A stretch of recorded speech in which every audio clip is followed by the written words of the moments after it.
जिनके कारण से ये कार्यक्रम और भव्यता लिए हुए उपस्थित हो गया और हम भाग्यशाली हैं कि ऐसे व्यक्ति का सम्मान करने के अवसर पर प्रभु ने हमको भी अवसर दिया कि हम मौजूद हैं। आदरणीय युधिष्ठिर लाल जी, जिनका अभी हमने सम्मान किया, सभी जनप्रतिनिधि, मेरे साथीगण, इस समिति के सभी अध्यक्ष और पदाधिकारीगण, सिंधु सभा के सभी मेरे बंधुवर्ग, आदरणीय लखावत जी और आप सब पधारे हुए मेरे पिताजी और बड़े बुजुर्गों, माताओं, बहनों, नौजवान दोस्तों, आज का ये कार्यक्रम जिस भव्यता को लिए हुए आज अपने बीच में उपस्थित हुआ, उसको इस स्वरूप में लाने का प्रयास आदरणीय लखावत जी, यहाँ के नगर निगम, यहाँ की नगर परिषद, यहाँ के सभी बंधुओं ने जिस ढंग से इस स्थान को संवारा और उसके कारण से आज इस कार्यक्रम को इस रूप में मनाने की स्थिति आई, मैं उन सब बंधुओं का आपकी ओर से, मेरी ओर से सबसे पहले अभिनंदन करता हूँ।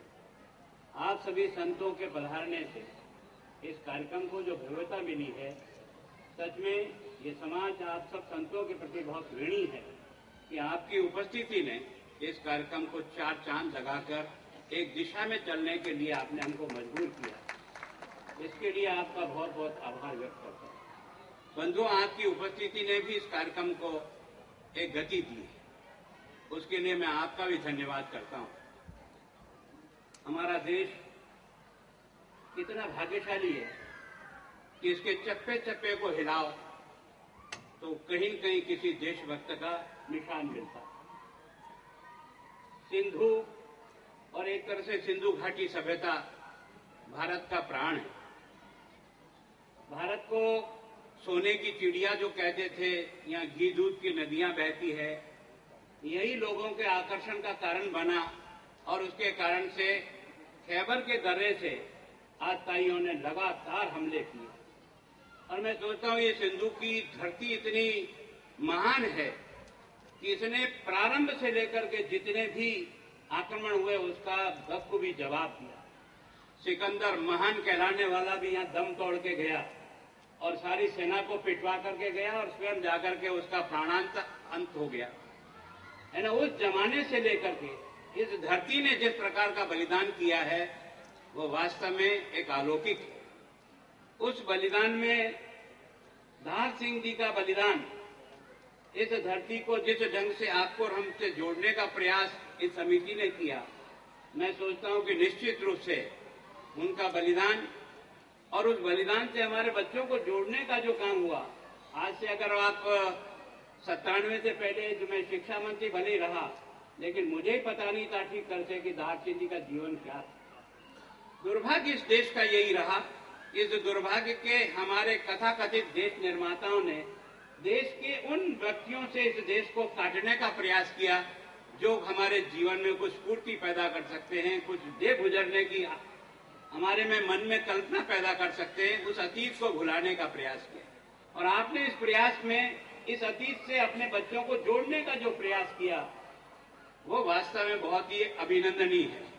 मैं सोचता हूं कि कोई राजा अपनी बहादुरी का जलवा दिखाए, ये बात तो समझ में आती है, पर राजा की रानी भी उनके देवलोक हो जाने के बाद एक जिस रूप में वो सेना के बीच में आई और लड़ी और जिस बहादुरी से उसने सेना को भगाया, वो भी अपने आप में उदाहरण है। और जब लगा कि वो गिर गई है और अब कोई संभावना नहीं है, तो जौहर करके अपने सब साथियों की बहनों के साथ, मैं सोचता हूँ ये हिंदुस्तान का जौहर नाम जो है वो सबसे पहला जौहर वो जौहर था जिसके कारण से हिंदुस्तान में जौहर की परिपाटी पड़ी।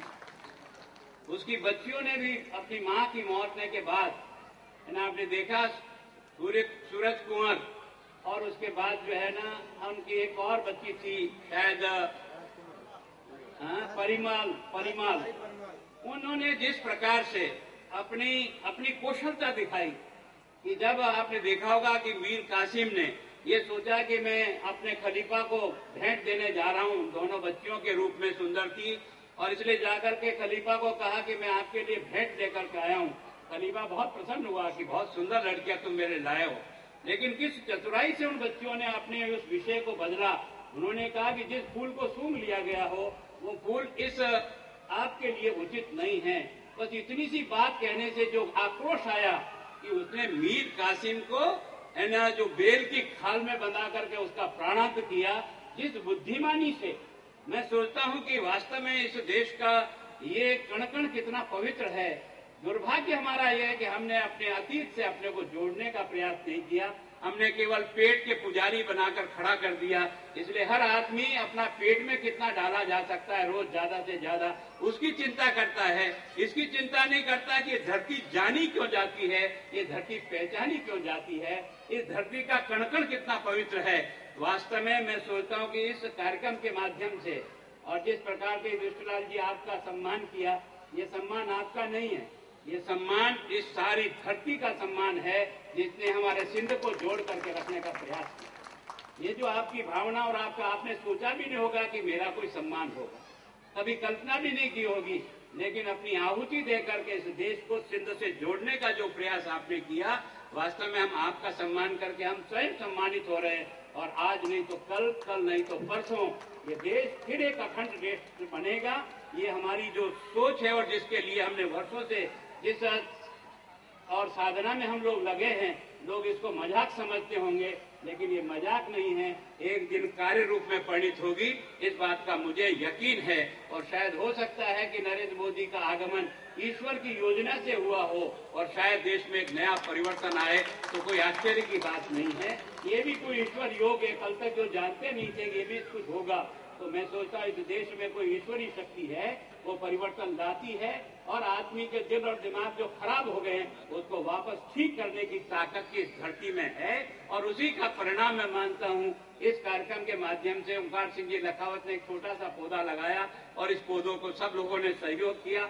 आज इस रूप में आया कि संपूर्ण पूरा का पूरा सीमा क्षेत्र आज यहाँ उपस्थित होकर के एक तरह से साक्षी दे रहा है कि सबके मन में एक ही इच्छा है कि यह सिंध फिर से हमारा हिंद कैसे बने और हम कैसे इसके साथ बैठ करके यह जो एक तरह से शस्य श्यामला धरती है, ये शस्य श्यामला धरती वापस कैसे अपने उस स्वरूप को प्राप्त करे जो दुनिया में सबसे ज्यादा गौरव और सम्मान प्राप्त की है।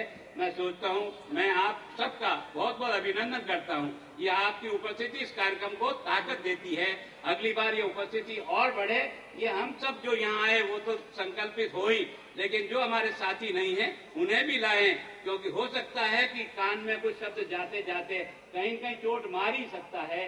कितना भी आदमी निष्ठुर क्यों न हो, बार बार जब चोट मारते हैं तो कुछ न कुछ ले ही पड़ते हैं।